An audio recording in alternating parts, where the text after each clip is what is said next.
The Oxford Union debate happened about a month ago now, but it's only just been released, right? A few days ago it was released, and I've watched it in full. It's quite a long debate, it's about 2.5 hours, and each side, they've got about maybe 4 or 5 people on each side, and they're all given about 15 minutes to give a speech. There's some opening statements as well.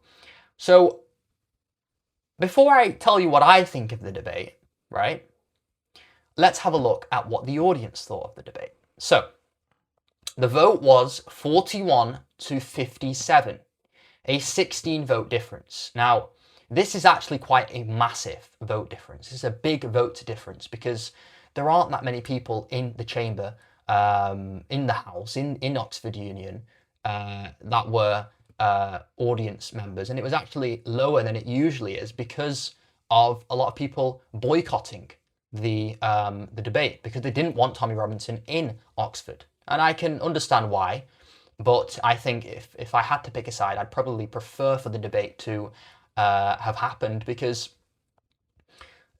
he's not a formidable opponent. So why are we worried? It's not like we've got their best. If anything, we've got their worst, right? He's very unintelligent guy. He doesn't know what he's talking about. And actually, Michael Doward, who goes by Brother Dowie, who did a fantastic job, a phenomenal job during this debate, he even said, "You've been talking about Islam for however long, 20 years, and you still have to read from your script, right? You still have to read the verse. You don't know them off by heart. You don't know what you're talking about." And this is the reality. He doesn't know what he's talking about, right? So I thought that was a good point from Brother Dowie. So it was 41 to 57. It was a bit closer for those who have membership in Oxford, those with membership cards. I think it was 30 to 33, if I can remember correctly. But that still is 33 to the opposition. So the proposition lost both times.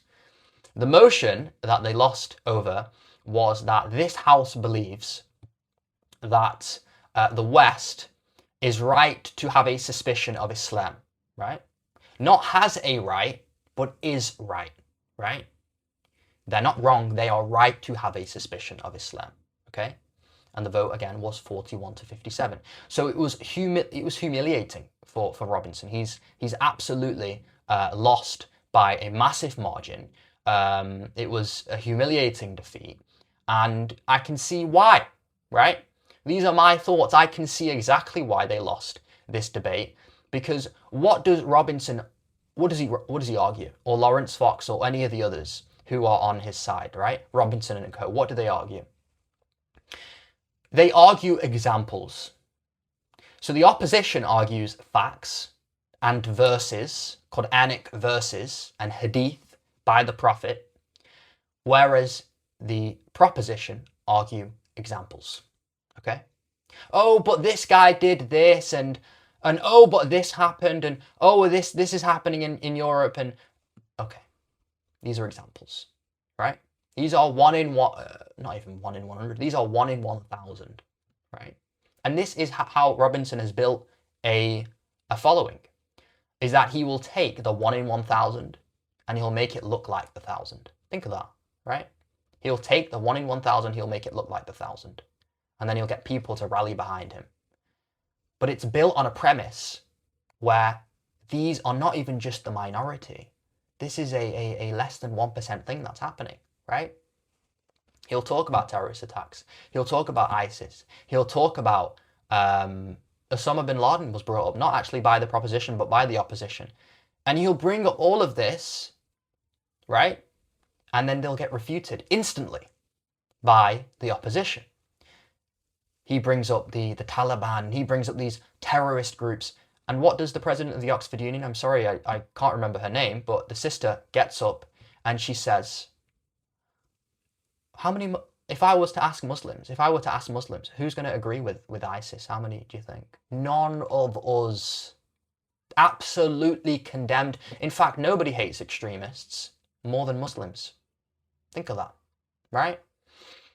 So you can't use these examples and say, well, we are right to be suspicious of Islam. No, this is not Islam, right?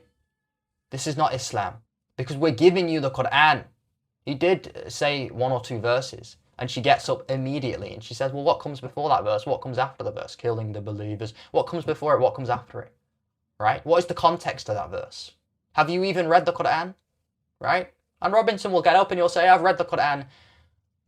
No, you're an illiterate guy. I mean, you don't even have an A level. Do you have an A level? Does Tommy Robinson have an A level? Never mind A levels. Does he have a GCSE? Maybe he has a GCSE. But how is he in Oxford? Right? These anti-fascist guys and girls, the Antifa, are protesting outside of the university, outside of Oxford. And one of the other sisters makes a brilliant point, and she says, if it weren't for Muslims, you wouldn't even be in this room right now.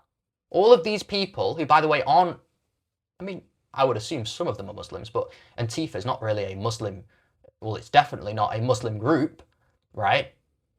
It's a white British, not British, but white liberal group, right? And she makes the point, if it weren't for Muslims, if it weren't for a Palestinian president, if it weren't for a majority South Asian Oxfordunion, then where would you be right now? These people are debating you. We're shielding you away from this, right? So it's a fantastic point. Abdullah al-Andalusi is also there with the opposition, opposing the motion, and he does a fantastic job. I think I read something, I heard something where he said that he was playing bad cop and Brother Dowie was playing good cop. But he gets utterly humiliated. Lawrence Fox, they're utterly humiliated. They do a terrible job. I mean, it's just from head to toe. It's just riddled with inconsistency, definitely. You know, I think it was Andalusi gets up and he says, because one of the, I think it might have been Robinson, it might have been Fox, it might have been the Jewish guy who writes for The Spectator. But Andalusi gets up and says, well, all of these things, he's talking about child marriage or whatever, all of these things are found in the Old Testament, right? They're found in the Torah, in the Jewish Bible. So if you're condemning it from an Islamic standpoint, well, can you condemn it from a Jewish standpoint too, right? Just for some consistency. This is actually said, now that I can remember, this is said to Robinson, okay? What does Robinson say? We're here talking about Islam, we're not talking about Judaism. Of course we are. Of course we are, Robinson, because we know who pays your bills, right? We know who pays your bills. He's tweaking out, he's jittery. Why is he, right? Why is he? I don't know. I've read some things about, you know, perhaps a cocaine addiction, but who knows? Who knows? But this is Robinson, right? This is Robinson.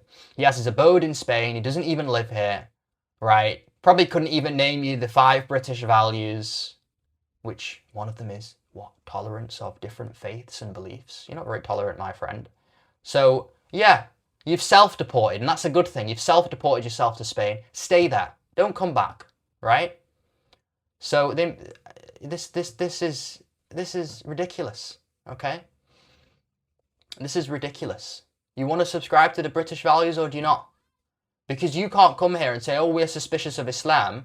Why are you suspicious of Islam? We're practicing our religion. What's wrong with that? Oh, we're suspicious of Islam because you're building mosques and you're praying. Who says we can't pray? Who says with planning permission from the council we can't build mosques? Who said that? Who said that? This is a secular country. It's not a Christian country. I'm sorry to say, this is a secular, liberal democracy. So who do you have a right, to come to us and say you can't practice your religion? Or maybe you can practice your religion, but you practice it the way I want you to. You reform it and you don't do this and you don't do that. No, no. Tolerance of different faiths and beliefs. JS Mill, we can do whatever we want so long as we're not harming anyone. And those that do harm people, then they should be dealt with the full force of the law. And we're very clear on that. We're very clear on that. I'd get into everything that was said. There were a few things that were said on grooming gangs also. But we discussed that last week, right? We've completely debunked the 250,000 number. It's a completely fabricated number. It's actually 3,027 if I can remember correctly. But they've inflated it and they've applied the standard of 3 areas to the standard of the entirety of the UK, right? So I think it was humiliating. I think it was a massive defeat. I think they were very formidable, the opposition. I think they did a fantastic job. And I'm actually, I know there were Muslims that were against the debate. I'm actually for the debate. And I think the president of the Oxford Union, the Palestinian sister, I think she did a good job. And I think it was good for her for this to have come to fruition, because she's done a good job. Abdullah al-Andalusi's done a good job. The brother Dowie's done a good job. And Jacob Rees-Mogg also. Who would have thought? Why is he on our side? But it makes sense. He's actually consistent. He's saying, look, I'm a Christian, but this isn't a Christian country. This is a country where we have liberalism. This is a country where we have secularism. This is a country where we have freedom of religion, freedom of religious worship, freedom of expression, freedom of speech, right? And he says, who am I to say that they can't practice their religion? And he brings up some examples of Muslims of the past during the Golden Age that helped indirectly build the West, frankly. So yeah, really good debate, really good discussion. I'm happy it went ahead. They did a fantastic job. Robinson got utterly destroyed. Fox got utterly destroyed, right? And you can see them doing damage control right now, clipping it up, making themselves look better than they actually did. But if you watch the conversation, it was very clear the opposition won and the motion did not stand. Fantastic, right? Great job.